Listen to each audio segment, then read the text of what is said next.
वंचित वाले आजा। 3696 प्रभाग 3 के वंचित बहुजन आघाड़ी के उम्मीदवार भी हमारे साथ में है, उनसे भी बात करते हैं। दंपति भाऊ लोखंडे, कैसा रहा वंचित बहुजन आघाड़ी का प्रभाग 3? वंचित बहुजन आघाड़ी का प्रभाग 3 का प्रदर्शन बहुत अच्छा रहा। पिछले बार प्रभाग 3 से पैनल चुन के आया था और एक कांग्रेस आई थी, बीजेपी का आया था, लेकिन लोग परिवर्तन चाहते हैं, यह साबित हो गया और लोगों ने परिवर्तन लाए। और कल संक्रांत के दिन पतंग इतनी उड़ाए कि आज पूरी पतंग ही चल रही है, पतंगी माहौल दिख रहा है पूरा पतंग पतंग पतंग। ओवैसी साहब की जो ताजबाग में सभा हुई उससे मुस्लिम कम्युनिटी पूरी एक हो गई। उन्होंने समाज के माध्यम से जो फहीम खान के ऊपर जो अत्याचार अन्य अत्याचार हुआ था उसके माध्यम से समाज पूरा एक हुआ और इतनी ताकत से पतंग चलाए कि बीजेपी भी कट गई और पंजे भी कट गए और आ गई पूरी पतंग। जय भीम का नारा लग गया चला है। नहीं, वो नारे से मैं सहमत नहीं हूँ। उन्होंने अपनी एकता दिखाए। जनता ने परिवर्तन चाहती है, जनता ने परिवर्तन करके दिखाए। जो बीजेपी का गढ़ था फूल कमल का गढ़ था, कमल के गढ़ को छेद देके पतंग आना बोले तो बहुत बड़ी बात है। मतलब जनता जो चाहती है वो कर सकती है। और जो डॉक्टर बाबा साहब आम्बेडकर ने मतदान का अधिकार दिया, मताधिकार का अधिकार दिया, वो मतदान का सही इस्तेमाल करके जनता ने परिवर्तन ला दी। लोग सोच रहे थे कि कांग्रेस आएंगी नहीं तो बीजेपी आएंगी, दोनों नहीं आएंगी, कोई तीसरा ही आएगा।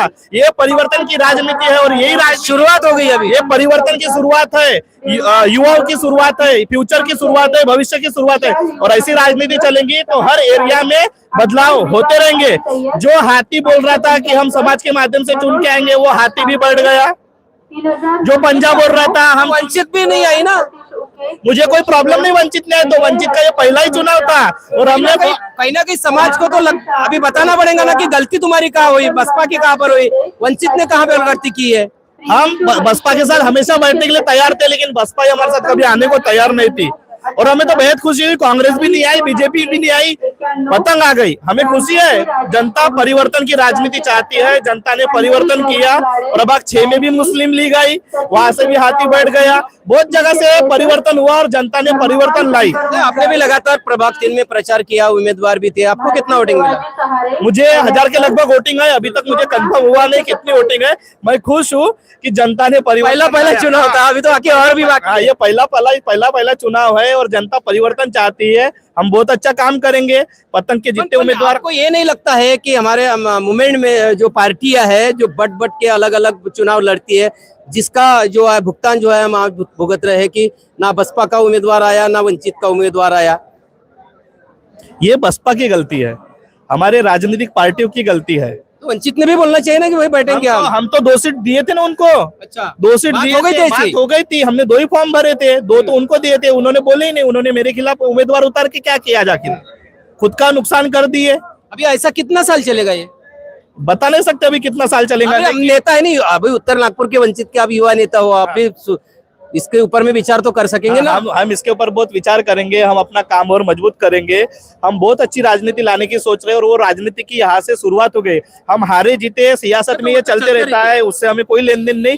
लेकिन जो लोग सोच रहे थे बीजेपी कांग्रेस के सिवा कोई आता नहीं, लोगों ने तीसरा दिखाया। बीजेपी के तो पूरा सुपड़ा साहब हो गया, बीजेपी सुपड़ा साहब, कांग्रेस गायब हो गई। कांग्रेस तो है ना, कांग्रेस के 7 उम्मीदवार चुन कर आए, 7 ही आए ना, लेकिन कांग्रेस का तो आमदार है यार, 1.25 लाख से आमदार चुन के आया ना। अच्छा, क्या हुआ? आमदार है तो ज्यादा आना चाहिए, आमदार है तो ज्यादा आना चाहिए था ना। क्या हुआ? कांग्रेस झटका है आमदार को, ये आमदार को झटका है, उसके गढ़ को सेंध लगना चालू हो गया। यहाँ से आने वाले समय में 29 में वंचित बहुजन आघाड़ी आमदार के चुनाव में भी अच्छे से उतरेंगे और आमदार को गिरा के दिखाएंगे। वो अभी एमआईएम के कार्यकर्ताओं से बोला उन्होंने, ये तो झांकी बोले अभी विधानसभा बाकी नहीं। विधानसभा में एमआईएम को तो 3500 वोट आए थे। ये लोकल बॉडी का इलेक्शन है, लोकल बॉडी के इलेक्शन में लोग देखे जाते हैं, काम देखा जाता है।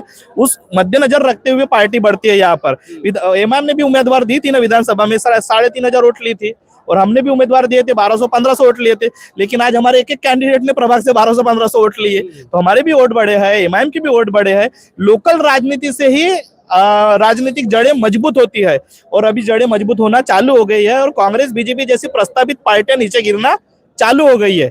उत्तर नागपुर खासतौर जहाँ मैं रहता हूँ यहाँ पर। अभी धम्मदीप लोखंडे मान लो नगर शकुन ही बन गए, तो क्या 5 साल घर में बैठेंगे? नहीं, मैं तो चळवळ का व्यक्ति हूँ, 2012 से काम करते आ रहा हूँ। अभी एमआईएम के माध्यम से काम करवा लूंगा। जो भी प्रभाग के काम रहेंगे, एमआईएम वाले हमारे साथ थे। हमने तो 2019 में तो आमदार खासदार चुन के लाए थे एमआईएम का। हमारे साथ थे। औरंगाबाद और वो अभी मेरे बाजू में फहीम खान बैठे थे जो जीत के आए, और लेफ्ट साइड में आसिफ शेख बैठे थे मांडवा के, वो दोनों साथ में बैठे। तो मैंने बोला हमारा तो ध्यान रहेगा कि नहीं रहेगा? तो क्या बोले, अरे बिल्कुल बेशक, ध्यान देने की कोई बात है क्या? बोले अब तुम्हारा काम करेंगे, मिलके काम करेंगे। बोले जो भी काम रहेगा वो हमारा काम करेंगे। इतना हमको पता था कांग्रेस बीजेपी हमारा काम कभी नहीं करती और ना ही करती आई है।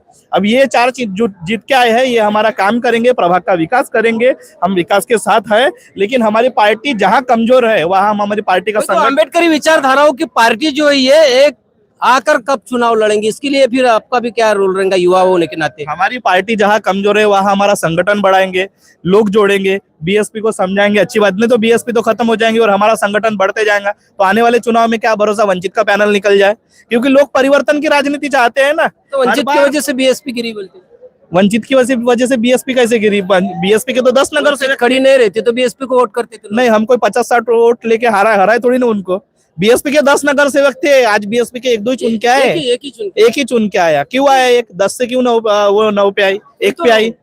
वो बीएसपी की कमजोरी है। बीएसपी को बोले हमने कि साथ में बैठो, परिवर्तन की राजनीति अगर समाज के माध्यम से सामने लेके जाना है तो साथ में बैठना पड़ेगा, साथ में काम करना पड़ेगा। पर बीएसपी एक अपनी अलग ही हेकड़ी पे है। देश की तीसरे नंबर की पार्टी है, तीसरे नंबर की पार्टी है, लेकिन पूरी चार्टी है, कार्टी है, पता नहीं क्या क्या है। तो नहीं, बहुत सोचने वाली बात है। यहाँ पर जो उत्तर नागपुर जो है ये अम्बेडकरी मूवमेंट का गढ़ है। यहाँ पर डॉक्टर बाबा साहब अम्बेडकर ने इंदौरा मैदान पे सभा भी ली थी।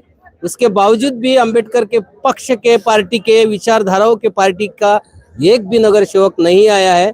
यहाँ पर मैं बताना चाहूंगा, प्रभाग 2 में कांग्रेस के 4 नगर सेवक चुन के आए, प्रभाग 3 में एमआईएम के 4 नगर सेवक चुन के आए, प्रभाग 6 में जो है 4 नगर सेवक मुस्लिम लीग के आए हैं, और प्रभाग 7 में जो है 3 कांग्रेस और 1 बहुजन समाज पार्टी का नगर सेवक चुनकर आया है। तो निश्चित रूप से कहीं ना कहीं जो है अम्बेडकरी मूवमेंट के जितने भी लीडर्स होंगे जो कि राजनीति में है, इनको ये सोचने वाली बात है कि इसके आगे जो है ऐसी राजनीति अगर करते रहेंगे तो आपके हाथ में कुछ लगने वाला नहीं है। तो आपके जैसा मेहनत करते पर कुछ मिलता नहीं। फिर नहीं, कैसा है, मेहनत करते हैं। आज मुस्लिम समाज कांग्रेस को छोड़ के एमआईएम के नीचे आया है, ये बेहद खुशी की बात है। क्योंकि आज तक कांग्रेस ने मुस्लिमों का सिर्फ यूज किया है कांग्रेस ने।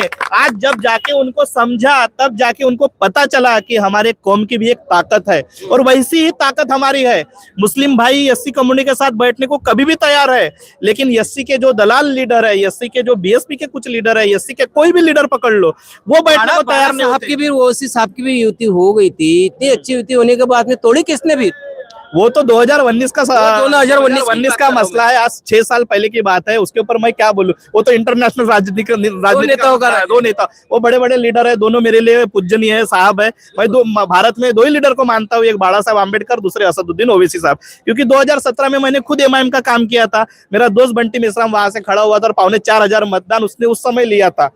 तो मैं एमआईएम, दोनों नेता ऐसे साथ अगर बैठे तो कुछ चमत्कार होएगा नहीं महाराष्ट्र के? चमत्कार बोले तो एक बार बैठे तो एक बार खासदार चुन के लाए थे, फिर से बैठेंगे तो क्या क्या चुन के ला सकते हैं।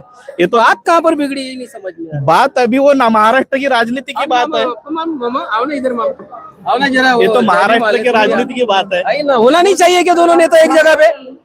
दोनों नेता एक जगह पे नहीं होना चाहिए क्या? आपको नहीं लगता? तो सामने आओ ना, आ जाओ। ऐसे दो आप इधर आ जाइए। ओवैसी साहब और बाला साहब आम्बेडकर एक जगह पर आकर राजनीति नहीं करना चाहिए? करना चाहिए, बिल्कुल करना चाहिए। दोनों ने नेता करना चाहिए राजनीति। ये चमत्कार होगा ना महाराष्ट्र? बहुत बड़ा चमत्कार होगा, बहुत बड़ा चमत्कार होगा जी।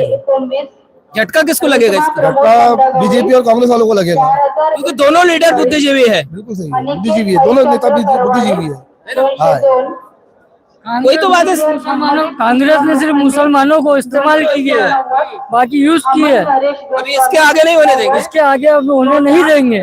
बस हम बहुजन समाज पार्टी और जो जय भीम और मुसलमान एकता बन के रहेंगे, एकता कायम करेंगे महाराष्ट्र में पूरा। यहाँ के जो तमाम जो नागरिक है उनकी भी इच्छा है कि असदुद्दीन ओवैसी साहब और बाला साहब अम्बेडकर एक जगह पर आना चाहिए। ऐसा सभी के मन में है, दिल में है। अगर नेता लोग आते क्यों नहीं, ये सवाल भी है। जिसके कारण में कार्यकर्ता भी बिखर चुके हैं।